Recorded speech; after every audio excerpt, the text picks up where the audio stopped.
Today's podcast is brought to you by Chikara Wrestle Factory, 4711 Wingate Street in Philadelphia, Pennsylvania, where they specialize in lucha libre, porosu, European, British, and German styles, mixed martial arts, and American pro wrestling, all built into the curriculum at Wrestle Factory, where they strive to create the most well-rounded performers active today. Hey, yo! Pro Wrestling Podcast listeners, help us out and click subscribe to show your support, and to make it a little bit more interesting, we're shooting for our first 100 subscribers on YouTube, so we'll be giving out random shoutouts to random new subscribers as we try to reach that goal of 100. Hello everyone and welcome to this episode of the Pro Wrestling Podcast. This is episode number 66 and we got all kinds of things to talk about coming out of Raw last night with the Superstar Shakeup version 1.0, I guess night 1 or whatever you want to call it. Really, I'd be honest with you, as we went into this, it seemed like it was going to be a lot of surprises and things like that, and I'll give them that. There was some surprises, but not necessarily for the reasons that you would hope. Heading into the show, we all anticipated AJ Styles, Roman Reigns, some really marquee names making movement, and it made it sound like we were going to be seeing people do trades. We were going to see Shane McMahon or Daniel Bryan coming to Raw and negotiating with Kurt Angle or potentially Stephanie McMahon to try to make out trades and roster movement. Well, this felt nothing like that. This was complete mishmash. It obviously was something thrown together at the last minute. It was not well thought through, and WWE ended up, in my opinion, and purely my opinion, totally falling flat on their face.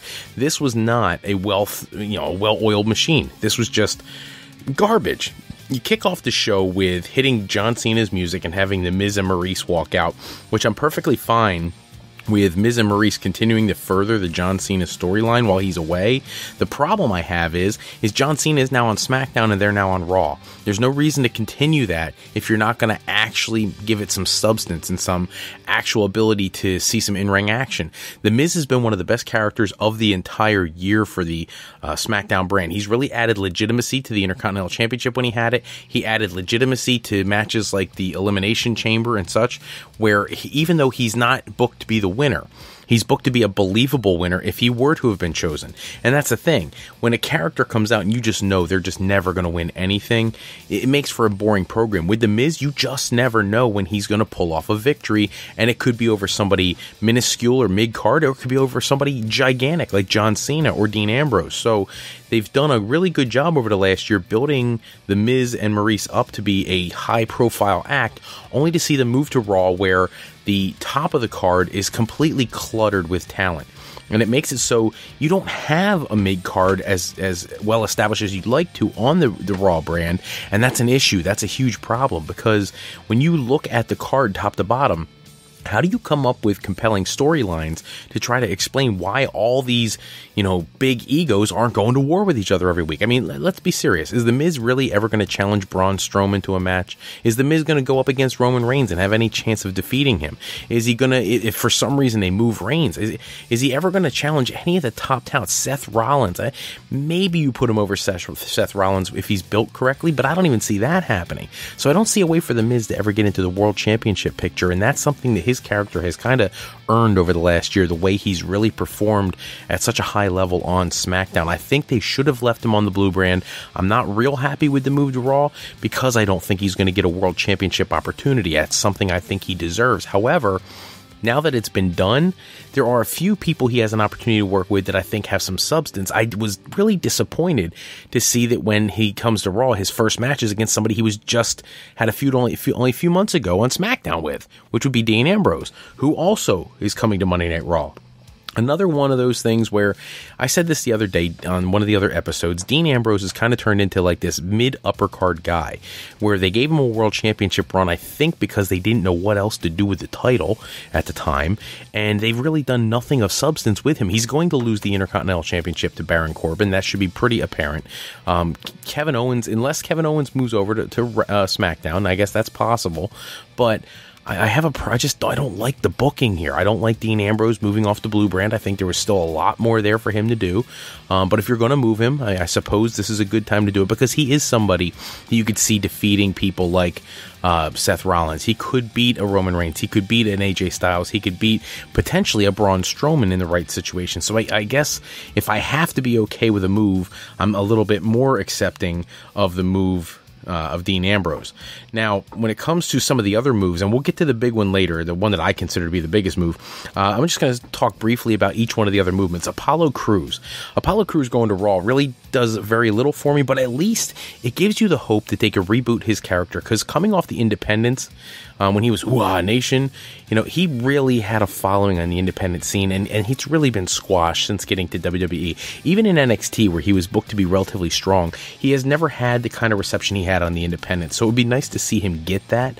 Hopefully going to Raw will give him that opportunity. Curt Hawkins, I have nothing. I don't even know why the guy's on the roster. I'm not a big advocate of cutting people and firing people and taking away their ability to earn an income. But if you're not going to do something more substantial with Curt Hawkins, put him on NXT.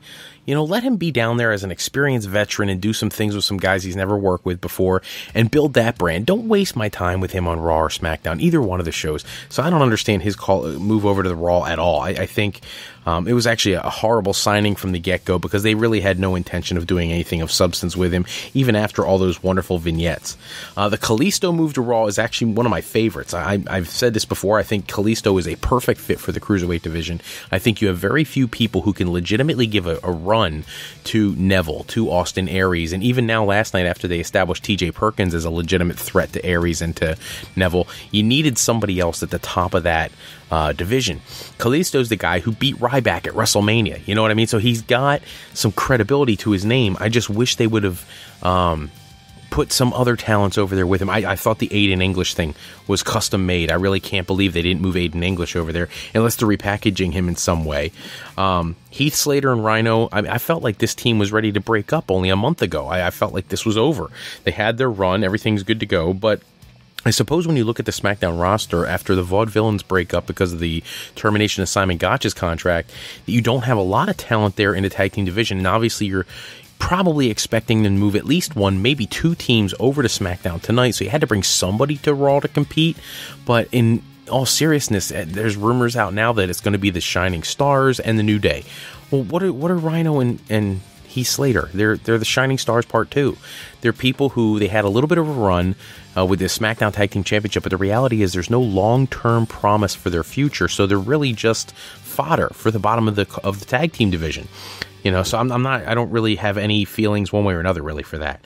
Alexa Bliss coming over, we expected that. I put that on my podcast episode the other day. I think Alexa Bliss needed to move over to Raw. I think she has a lot to offer the Raw brand.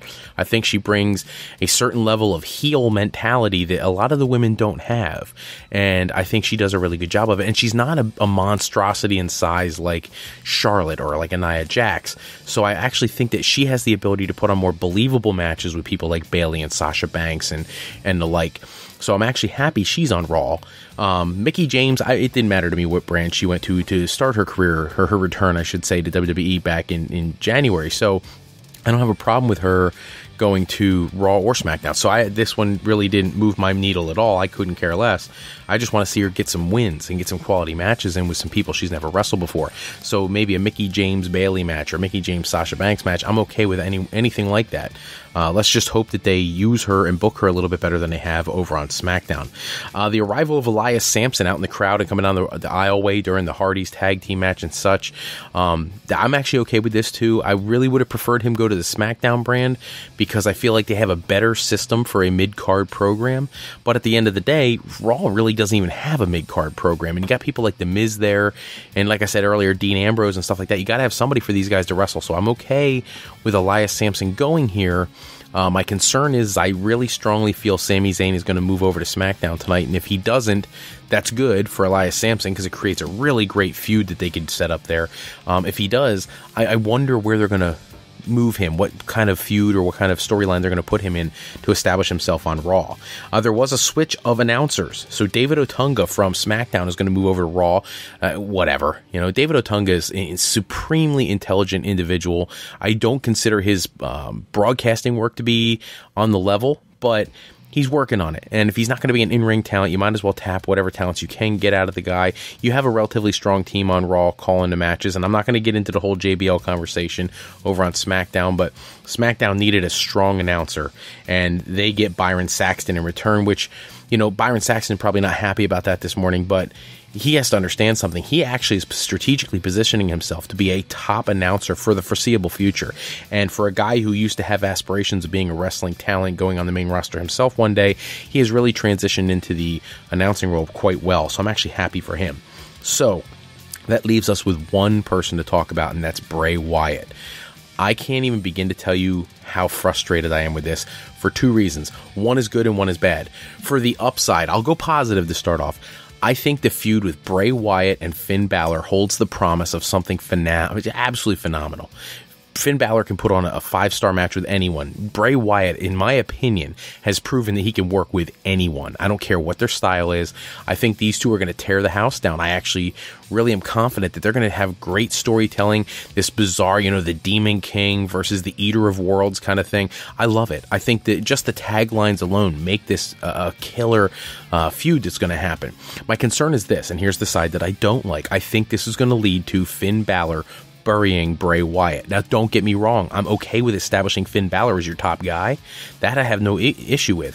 What I have a problem with is Bray Wyatt has been in the company longer than Balor by a long shot and has earned the opportunity to be a top talent, and now he's going to be sitting on the sidelines playing second fiddle to Finn Balor now. And what's he got to do? Wait another 4 years before he gets back up to Universal title quality? I mean, I didn't like the move just because I felt like Bray Wyatt was finally getting his traction on SmackDown. He had a feud coming up with Luke Harper that they really could have done some things with on pay-per-views, not just house shows, not just SmackDown episodes. They really could have torn the house down on a pay-per-view. Obviously, this signals the end of the Randy Orton feud. I'm really hoping that they further Randy Orton versus AJ Styles, but at the same time, a lot of people are now talking about AJ Styles going babyface. That's a concern for me too, because I really wanted to see him and Shinsuke Nakamura. So I don't know what their long-term plans are. I don't even think they have long-term plans for any of these people yet. I think they're just throwing this thing together. But the Bray Wyatt thing, happy and sad all at the same time, frustrating and pleasing all at the same time, because you're going to see a guy put on a killer program with another insanely talented young man in Finn Balor, but you're going to have to deal with the fact that a guy who fully deserves the world championship probably won't get it anytime soon. That's all the time we have for this episode. We're going to quick jump into one last segment before we go, and that's our fantasy booking section. You guys did an amazing job in our first couple matches of the next round. I'm going to give you your next 4 matches today, and those are, in match number 1, Stone Cold Steve Austin versus Terry Funk. And then match number 2, two of the most classic actual amateur style wrestlers, Kurt Angle versus Bob Backlund. And then speaking of a contrast of styles, this is a dream match for some people. The Beast Incarnate, Brock Lesnar versus Bruno Sammartino. And finally, I don't think I've ever thought of this match until you guys chose the winners of the first round matchups. And the minute I saw this pop up there, I was like, wow, what a match. Bret the Hitman Hart versus the modern day warrior, Kerry Von Erich, or the Texas Tornado, Kerry Von Erich. Put your winners to those matches in the comments section on YouTube. Please give us a subscribe, give us a like, give us comments. All those things help us build this podcast and try to bring our audience to even more people who enjoy what it is that we do. And it really makes me thrilled to see so much feedback. This last episode, you guys are amazing. You guys gave me so much, and I can't tell you how much that means to me. So we're going to move on to episode 67 next time, where we'll have all the throwdown from the SmackDown switches, and we'll see what goes on there. That happens tonight. Special thanks as always to bensound.com and purpleplanet.com for producing all the music and sound effects used in today's show. Today's podcast is sponsored in part, as always, by Beazle Games. Bringing a new friend to family game night is easy with sketchy people. Showcase your artistic side in this new game from Beazle Games by going to www.thegamecrafter.com/sketchypeople to pick up your copy today. And AlleyRepair.com. Contact Alley Repair today for servicing of all your classic skee-ball, pinball, and arcade game needs. We want to thank you for listening to today's podcast, and we encourage you to go to our website at www.frolifeplanning.com to learn more about what Mr. Fro can do for you on your path to higher education. Please remember that Fro Life Educational Planning is for today, for tomorrow, and for life with Fro Life. I'm Fred Froelich, better known as Mr. Fro, and I want to thank you for taking a few moments with us today. And if you're looking for more news and rumors to go into the world of wrestling, go to www.tsjsports.com/WWE for my latest articles on the world of pro wrestling. Until next episode, take care, everybody. Have a great night.